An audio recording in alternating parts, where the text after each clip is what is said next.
and welcome back to my channel. It's Vicky here, and I've been noticing that it's the few pagans and Wiccans that are still on YouTube and are showing their faces. That's a reference back to my last video. I've been doing something called the YouTube Pagan Challenge. Now I'm really behind on this because they're on week 19, so that's basically they answer a question each week. What I'm going to do for you now is I'm going to answer the 19 questions that they're up to now, and then we are going to go from there, and then once a week I will be answering the questions in the YouTube Pagan Challenge. So here we go. We're going to go with question 1, which is how did you find your path? Now I've answered this before in videos and explained in detail how I found my path. Now basically what it was is when I was about 12 years old, I used to read a magazine called Ms, which was a preteen magazine in the UK, and they had an article about a teenage witch which really fascinated me. They also offered spells each month which were really interesting, so I used to cut them out and stick them in a little book. Never thought anything of it. Then when I was 13 my dad passed away, so I lost total faith in anything else and wasn't very happy. I'm trying to ramble this because it is going to be quite long, this video, because I have 19 questions to answer.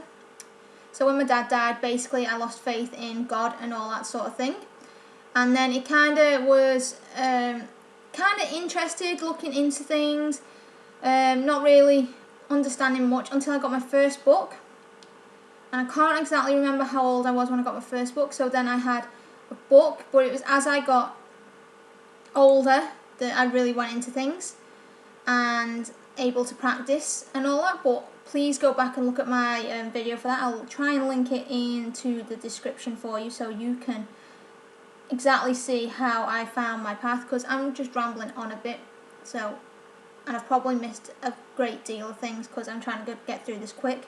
But yeah, it's been an ongoing thing since I was 12.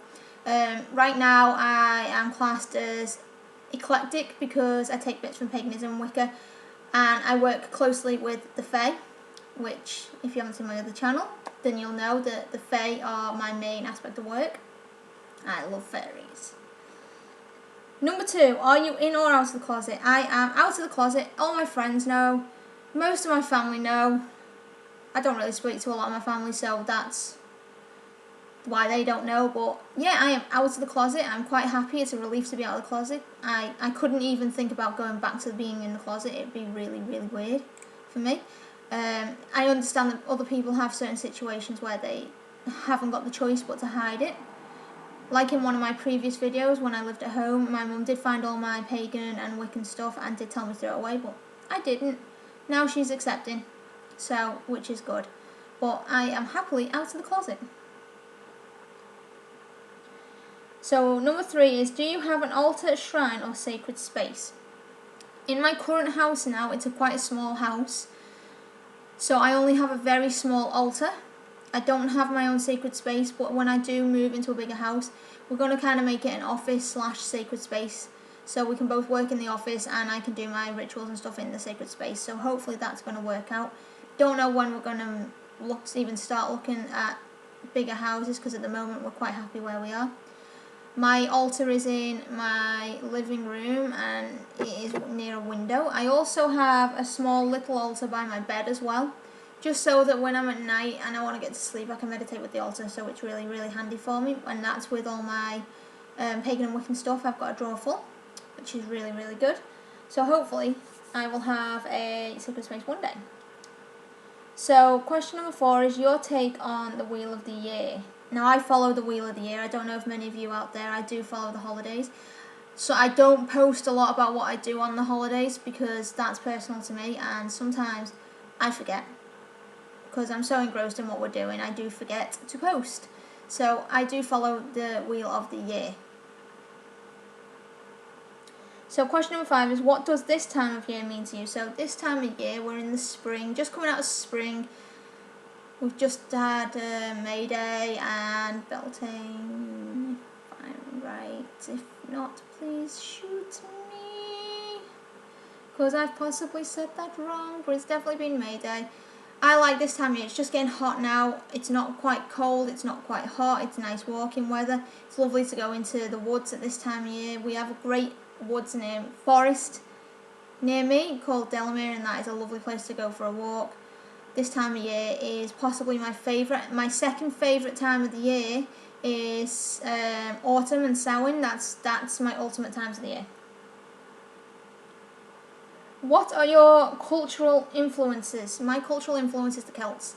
The Celts work closely with the elementals, and I find that fascinating, and that is kind of my history as well, because on my mother's side of the family we are from Irish descent, so my work is closely with Celtic magic.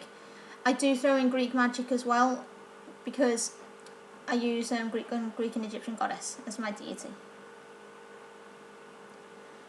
How do you view sacred texts and mythology? I love mythology. I find it fascinating. I've got many books on Japanese mythology because that is an area that I'm very interested in. I love the Japanese culture, so Japanese mythology is really, really interesting to me. Text is also, for me, is a way of learning, so like using sacred texts is a great way for learning and gaining knowledge. I find them great to use. Number 8, do you have / how did you find a matron / patron? So this is on about the gods and the goddess. I'm not 100% sure on the god yet. It's been years and years and years. I've been doing this channel for a long, long time, since about 2011, 2012, and I still, since then, have not found a god. So I kind of collectively put a lot of them together. But my Hecate, as you should know from some of my videos. Oh dear, I think my computer just froze, so if you see me kind of freeze for a minute, I'm really, really sorry, because my computer just froze. But no, what I was saying is, my goddess is Hecate, and I have absolutely no idea how I got drawn to her. I really can't remember it. I really don't know how she came into my life. It's kind of strange, to be honest. It must have been like a drawing attraction when I was reading through the goddesses and gods, because every time I did go onto websites and that, she would be the first goddess that appeared to me. So that is my goddess, and that's how she came to me.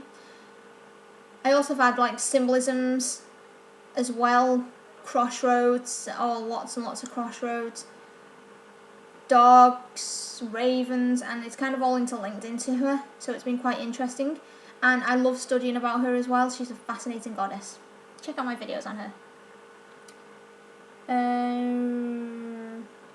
Do you keep a journal diary of your experiences? Yes, I do. I love keeping a diary. I find it very important to me to keep a diary. I don't write in it every single day. I use it basically as a stress relief and experience for how I've been. So if I've had a stressful time, I need to write that down. But also I use it if something happens. Like, I have 2 different diaries / journals. I have one for personal, so like I say, the stressfulness, and the other one is my spell working. So if I do a spell successfully, or if I actually do the spell, I will write it down that I've done this spell, take photos while I'm doing this spell. And it sounds ridiculous, you may not agree with me, but I find it important to put the pictures in my spell journal to help me remember what I did, because half the time my brain's like a sieve and I forget how I did things, and it's nice for me to go back and say, oh, this one worked, this one was successful, or this one didn't work, or this one was successful but had a repercussion. I will tell you about that another time, because I have had a few spells with repercussions, as many of you might do out there, because you don't do spells for self-gain, because they always backfire. Number 10, what do the moon phases mean to you? The moon phases mean everything to me. I find new moon and full moon that I have different energy levels on these days. It may sound ridiculous. I know the full moon is supposed to give you energy, but that is when I feel like I need to recharge. So I feel at my most tired when it's a full moon. So the day after the full moon is when I feel amazing, if that makes sense. And then the new moon is when I feel at the height of my strength, which is really good. And I do celebrate the moon phases with my experts. Let's see. 11. 11, what does the sun mean to you? The sun means life. The giver of life. That's all I have to say on that. What does this time of year mean to you? It's basically why I've got this twice is because I'm doing all the weeks so quickly because I've missed out from the beginning. Basically, so week number, where is it? Number 6, so it would have been January. Would have been February, so it would have been colder back then. So when I've answered that about right this second, right this time. But let's go back. So like when that was week number 5, would have been a bit colder. Would have been February, coming up to Ostara and all that time. Not my favourite time of year, if I'm honest. Back then, but I'm kind of rambling now, so let's carry on. Number 13. Do you use divination and what type? Yes, I do use divination. I use tarot cards, and my favourite of all time is the pendulum because I find that works the best for me. I use that every day, the pendulum basically. I've got 2 different pendulums, and I have done a video on pendulums and cleansing them as well. I feel more connection with them. I'm still basically learning the tarot cards. I have done tarot. But to me, that's great and all, but it is hard, and my video is playing up a little bit. So if it keeps jumping, I'm so sorry. But yeah, tarot cards. I have done the videos, like I said, but my connection to the cards is still weak, and I find reading them hard sometimes still because I'm still learning them. It's an ongoing process for me.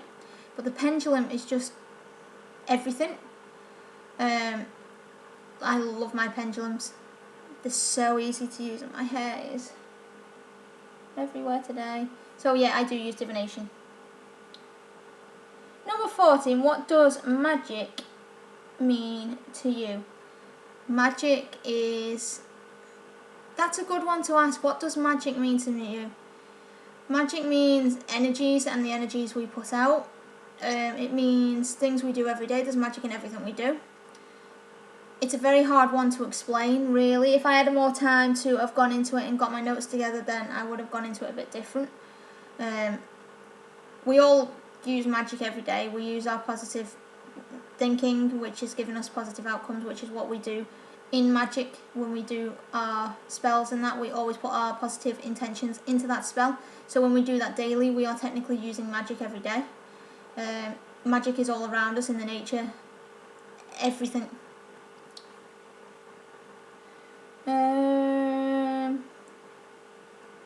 Number 15, do you perform spells on a regular basis? Not as often as I used to. I used to perform spells quite often, but at the moment it's more meditation and reflection I'm doing, and divination. Hopefully I'll be starting getting into spells again. I do rituals when it's the Sabbats and the Esbats. I do rituals then, but I don't really do spell work as often as I would like to.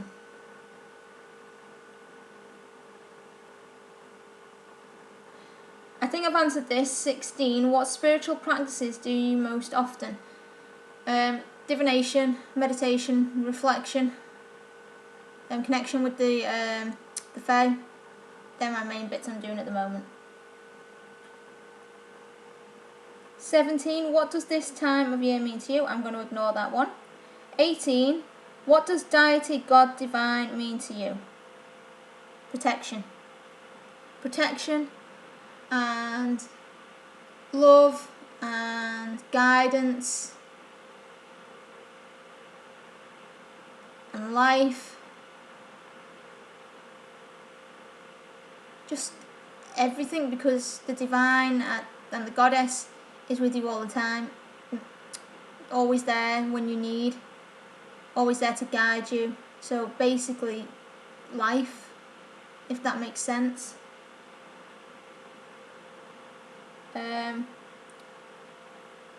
Last one. 19. How do you feel about group work/worship. So I know I've caught up now, and I'm sorry if I haven't gone into detail and everything. Please shout at me later. So basically, group practice, or what is it? How do you feel about group work/worship? I cannot answer this question because I'm a solitary practitioner. I think I feel more comfortable being a solitary practitioner because I'm able to do what I want and I'm not controlled, which I feel as though in a group practice you are controlled and told what to do, what to worship. Whereas now that I'm a solitary practitioner, I'm able to just do whatever I want. I can practice in the way I want to, in the places I want to, with the books I want to, with the crystals I want to, with the incense I want to, whether it be outside, inside, clothed, not clothed. I can do whatever I want. I don't have someone above me telling me what to do. I think I'd find that quite difficult because I'm very stubborn, and I'm extremely stubborn. If people know me personally, they will know that if they tell me not to do something, and then they change their mind, I'm still not going to do it because I'm being stubborn. So basically, yeah, group practice is not for me. I prefer to be a solitary practitioner. I don't know about you guys out there. I hope I've caught up and answered these okay. I'm a little bit unsure if my camera's been freezing every now and again. So if my camera has been freezing, I'm sorry if it's missed anything. Just please let me know in the comments down below. I'm going to be doing this once a week, so every weekend you'll get 2 videos from me now. You'll get one Saturday and Sunday, which is good because that's my new schedule. Woo! I finally got a schedule going for this channel again. So that's what's going to be happening there. I hope you've enjoyed this video. Please hit the like button and subscribe, and blessed be everybody.